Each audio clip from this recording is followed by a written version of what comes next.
Welcome back, everyone. We're diving into a really, a tough chapter of American history today. Andrew Jackson and his policies towards Native Americans. Definitely a complex one.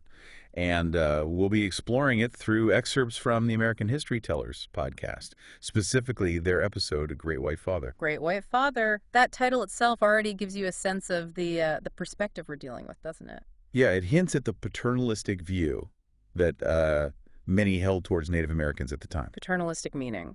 What exactly? Basically, the belief that white leaders knew what was best for Native Americans, even if the Native Americans themselves disagreed.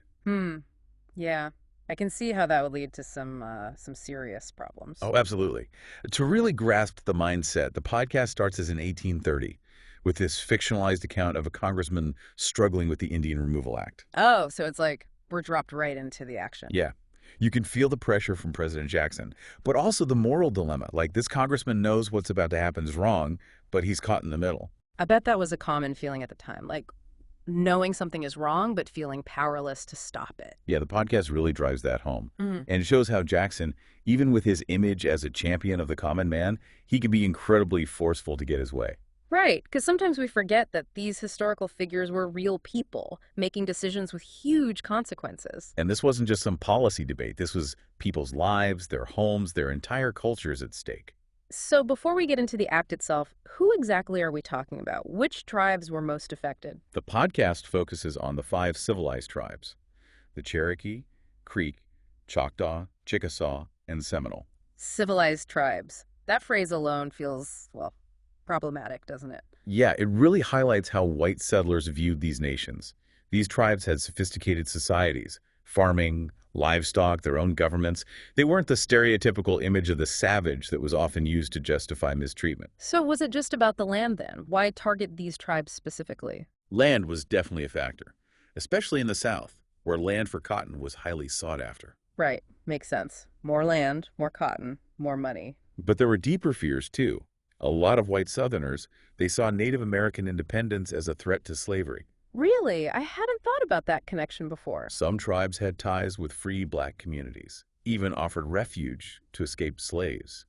So in their minds, Native Americans were getting in the way of civilization and white progress. So removal was about preserving that racial hierarchy, that way of life built on slavery. It's a really unsettling part of this story, for sure. So while some were pushing for expansion, the Cherokee Nation was pushing back. They weren't just giving in. They declared independence in 1827, adopted a constitution similar to the U.S. Constitution, sent strong messages to both Presidents Monroe and Jackson. Essentially saying, we are a sovereign nation, you can't just take our land. Exactly.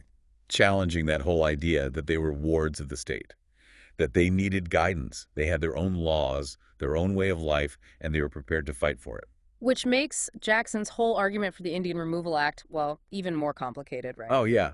Here comes Andrew Jackson with this act, claiming he's doing them a favor by moving them west, promising safety and security. It's almost like a rescuer complex. Yeah, it's crucial to understand Jackson's worldview. His experiences on the frontier, his military victories against Native Americans, it all shaped his thinking. So in his mind, he's saving them from the inevitable. Sort of. This idea that westward expansion was destiny, something we now call manifest destiny, was very powerful at the time. But obviously, this benevolent removal was anything but, right? Oh, absolutely not. The podcast does a great job of highlighting the opposition to this act. You have people like Catherine Beecher mobilizing women across the country to petition against it. She saw the potential for devastation, the human cost. Didn't a famous senator speak out against it too? Senator Theodore Frelinghuysen, yeah. Yeah. He gave this incredible speech denouncing the racism at the heart of it all. Powerful stuff. He argued that Native Americans deserved the same rights to their land as anyone else. And wait, wasn't Davy Crockett against it too? The frontiersman. Crockett himself called it oppression with a vengeance. It really dismantles this idea that everyone back then was on board with it. So it's pretty clear to us now that this was a terrible idea. But weren't there people who genuinely thought it was the best solution? There were. And it's important that we understand those arguments, even if they seem completely wrong to us now. Like, what were they thinking?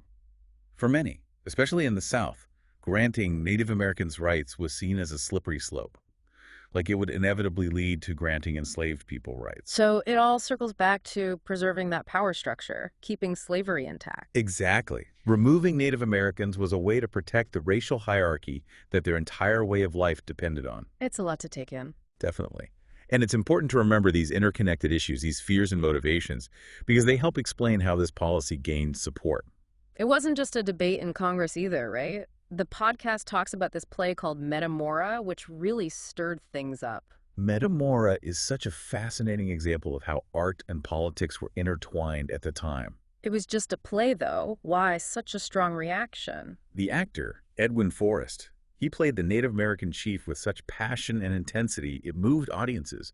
But for those who supported removal, it felt like an attack, like it was humanizing the people they saw as obstacles to progress.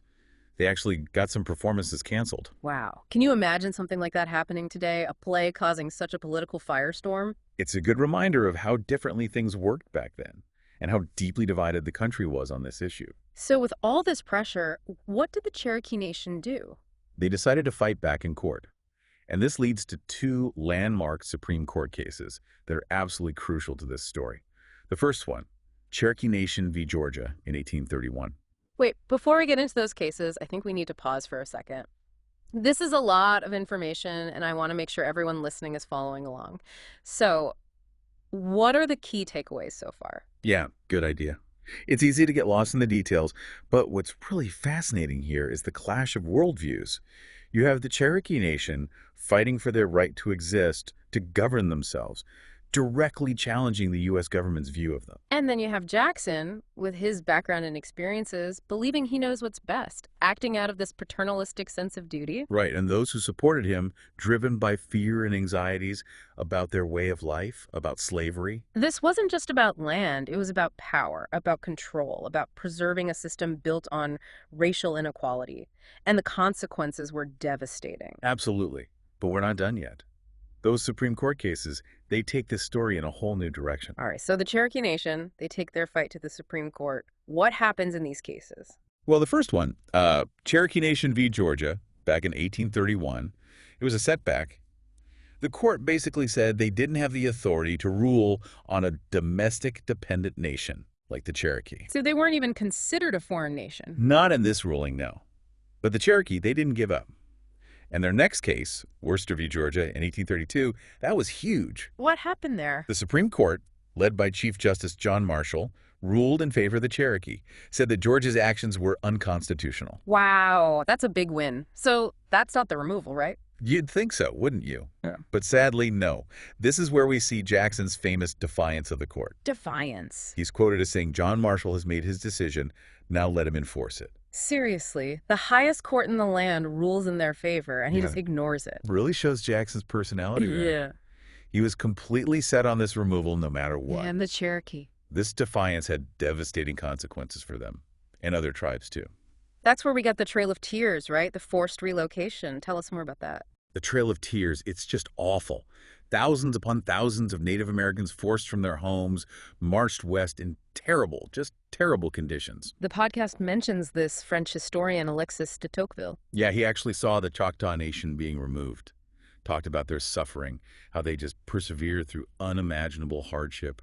Especially the weather, that was brutal. It's just heartbreaking to think about. And the podcast also brings up a letter from a Choctaw chief named George W. Harkins. What did it say? It's this incredibly powerful farewell letter to the American people.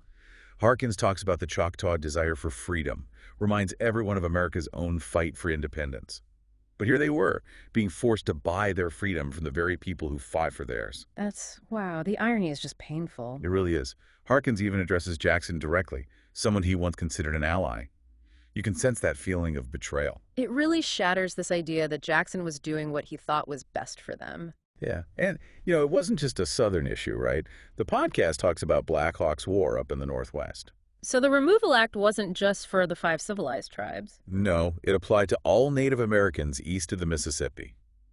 Black Hawk was a Sauk warrior, fought with the British in the War of 1812. What happened to him? He led this resistance against white encroachment in Illinois and Wisconsin, but it was brutally crushed. The podcast describes federal troops pursuing them, massacring Black Hawk's followers, women and children too. That's just horrific. Black Hawk himself was captured, then paraded around the East Coast as a trophy, basically. A trophy, that's dehumanizing. It really was, turning this defeated leader into an exhibit, showing off the power dynamics of the time. We've been talking about this image of Jackson as a man of the people, but this doesn't really fit that, does it? Not really. I mean, he did sign a lot of treaties with Native American tribes, Yeah, but those were more about taking land than anything, weren't they? ultimately, yes.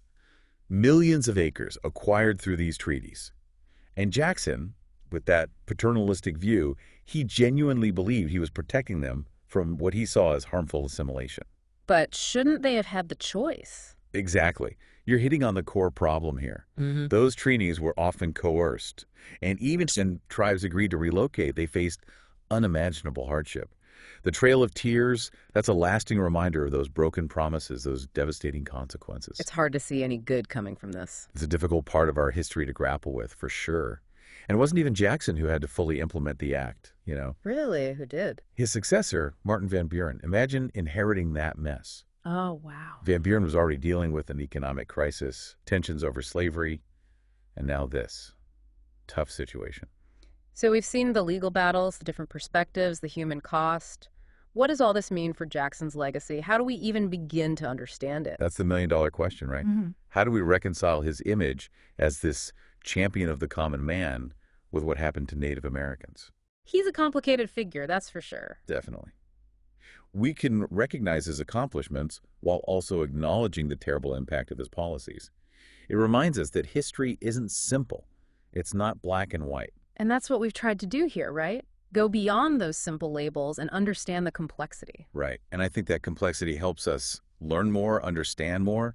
But I'm still left wondering, what does this mean for us today? How do we move forward, knowing all this? Yeah, it's a lot to process. How do we even reconcile with something like this? I don't know if there's one right answer, but I think this deep dive, it at least helps us understand. Jackson's actions, they reflected the beliefs of his time.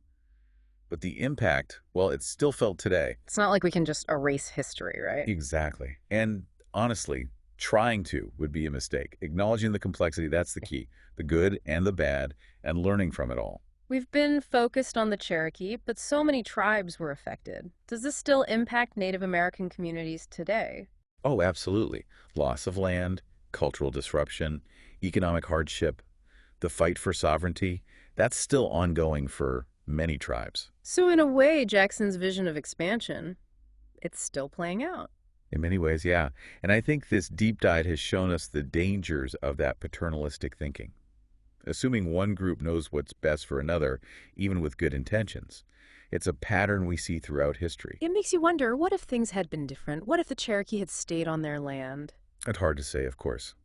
But it does make you think about those choices, those turning points. And maybe that's the power of studying history, realizing it wasn't all inevitable. Right, choices were made. And those choices, they had consequences. Consequences we're still grappling with. So where do we go from here?